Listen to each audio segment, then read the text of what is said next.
ദൗർഭാഗ്യകരമായ ഒരു സെൽഫ് ഗോളിന് അന്ന് ആന്ദ്രേ എസ്കോബാറിന് ഏറ്റുവാങ്ങേണ്ടി വന്നത് 6 വെടിയുണ്ടകളാണ്. 3 പതിറ്റാണ്ടുകൾക്കിപ്പുറം ഒരു ഗോളവസരം നഷ്ടപ്പെടുത്തിയതിന് ജമീൻഡൻ കമ്പാസിന് സ്വന്തം നാട്ടിലേക്ക് തിരിച്ചെത്താനാകുന്നില്ല. നാട്ടിൽ കാലുകുത്തിയാൽ കൊലപ്പെടുത്തുമെന്നാണ് ഭീഷണി. കൊളംബിയയ്ക്കായി കാൽപന്ത് കളിക്കുക എന്നത് അത്ര എളുപ്പമുള്ള കാര്യമല്ല.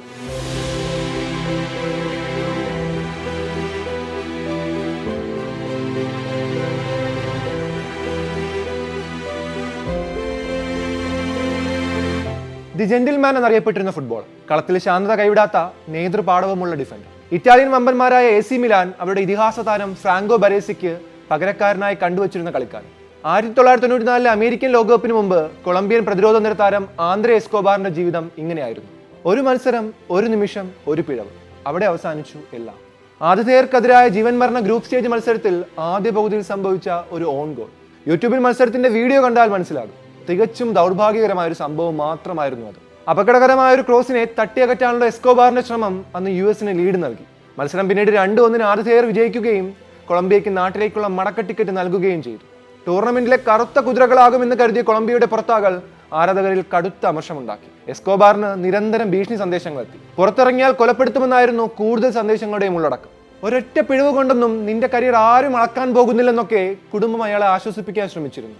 പക്ഷേ ആ സംഭവത്തിന് ശേഷം മാനസികമായ എസ്കോബാർ അത്രമേൽ തകർന്നിരുന്നു. കുറച്ചുനാൾ US നിന്ന ശേഷം നാട്ടിലേക്ക് മടങ്ങിയാൽ മതിയെന്നായിരുന്നു എസ്കോബാറിനോട് കുടുംബം അഭ്യർത്ഥിച്ചത്. പക്ഷേ അയാൾ നാട്ടിലേക്ക് മടങ്ങാനാണ് തീരുമാനിച്ചത്. ജീവിതം ഇവിടെ അവസാനിക്കുന്നില്ല എന്ന് വിശ്വസിച്ചാണ് അയാൾ അന്ന് ജന്മനാടായ മെഡലിലേക്ക് വരുന്നത്. പക്ഷേ അവിടെ കാര്യങ്ങൾ വിചാരിച്ചതുപോലെ ആയിരുന്നില്ല സംഭവിച്ചത്.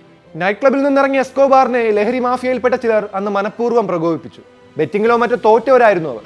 വാക്കുതർക്കമുണ്ടായി. ഒടുവിൽ അവരിൽ ഒരാൾ ഉതിർത്ത 6 ബുള്ളറ്റുകളേറ്റ് അയാൾ പിഴഞ്ഞു വീണു. ഓരോ ഷോട്ട് ഉതിർക്കുമ്പോഴും അക്രമി ഗോൾ എന്ന് ആക്രോശിച്ചതായി ദൃക്സാക്ഷികൾ പിന്നീട് ഓർമ്മിച്ചു. 32 വർഷങ്ങൾക്കിപ്പുറവും കൊളംബിയയിൽ ഒന്നും മാറുന്നില്ല. എസ്കോബാറിനുണ്ടായതുപോലൊരു ദുരവസ്ഥയിലൂടെ ഇന്ന് കടന്നു പോകുന്നത് അവരുടെ 26-കാരൻ അറ്റാക്കിംഗ് മിഡ്ഫീൽഡർ ജമീൻഡൻ കമ്പാസ് ആണ്. ഈ ലോകകപ്പിൽ മനോഹരമായ തുടക്കം കിട്ടി കൊളംബിയ പ്രീ ക്വാർട്ടറിൽ സ്വിറ്റ്സർലൻഡിനോട് ഷൂട്ടൌട്ടിൽ തോറ്റാണ് പുറത്താകുന്നത്. മത്സരത്തിലുടനീളം ആധിപത്യം പുലർത്തിയിട്ടും ഗോൾ ശ്രമങ്ങളെ ഗോളാക്കി മാറ്റാൻ അവർക്കായില്ല.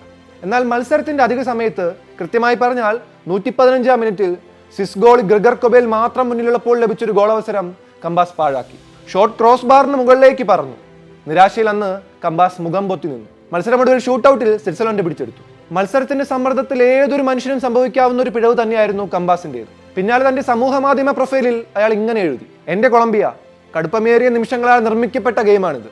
നിരാശയും വിഷമവും ഞങ്ങളും അനുഭവിക്കുന്നു. എന്നാൽ കാൽപന്തിനോടുള്ള അഭിനിവേശം വെറുപ്പിനെയും വിദ്വേഷത്തെയും ഒരിക്കലും ന്യായീകരിക്കാൻ മറയാക്കരുത്. മത്സരശേഷം കമ്പാസിന് നിരവധി ഭീഷണി സന്ദേശങ്ങളാണ് എത്തിയത്. നാട്ടിൽ കാലുകുത്തിയാൽ എസ്കോബാറിന്റെ ഗതി വരുമെന്ന് പോലും ഭീഷണിപ്പെടുത്തലുകളുണ്ടായി. ടീമിനൊപ്പം നാട്ടിലേക്ക് മടങ്ങാതെ കമ്പാസ് US തന്നെ തുടരുന്നു എന്നാണ് റിപ്പോർട്ടുകൾ. എന്തൊരവസ്ഥയാണ്! മനോഹരമെന്ന് നമ്മൾ വിളിക്കുന്ന ഗെയിം എല്ലായിടത്തും എല്ലാവർക്കും മനോഹരമാകണമെന്നില്ല എന്ന് തെളിയിക്കുന്ന സംഭവം. കാൽപന്ത് ഒത്തൊരുമയുടെയും പ്രതീക്ഷയുടെയും പരസ്പര ബഹുമാനത്തിന്റെയും ഇടം കൂടിയാണ്. 90 മിനിറ്റുകൾ എതിരാളികളെ പോലെ കളത്തിൽ പോരടിക്കുന്നവർ മത്സരശേഷം സ്നേഹത്തിന്റെ കെട്ടിപ്പിടുത്തവും പരസ്പര ബഹുമാനത്തിന്റെ കുപ്പായവും കൈമാറുന്നത് നമ്മൾ കണ്ടിട്ടുള്ളതല്ല. ആ 90 മിനിറ്റുകളിൽ എന്തും സംഭവിക്കാം. എന്നാൽ അത് ഒരാൾക്ക് ജീവിതകാലം ട്രോമ നൽകുമെങ്കിൽ, സ്വന്തം മണ്ണിൽ കാലുകുത്താനാകാതെ, സ്വന്തം നാട്ടുകാരെ വിശ്വസിക്കാനാകാതെ ജീവിക്കേണ്ട അവസ്ഥയിലേക്ക് തള്ളിടുമെങ്കിൽ അത് വേദനിപ്പിക്കുന്നതാണ്, ഹൃദയഭേദകമാണ്.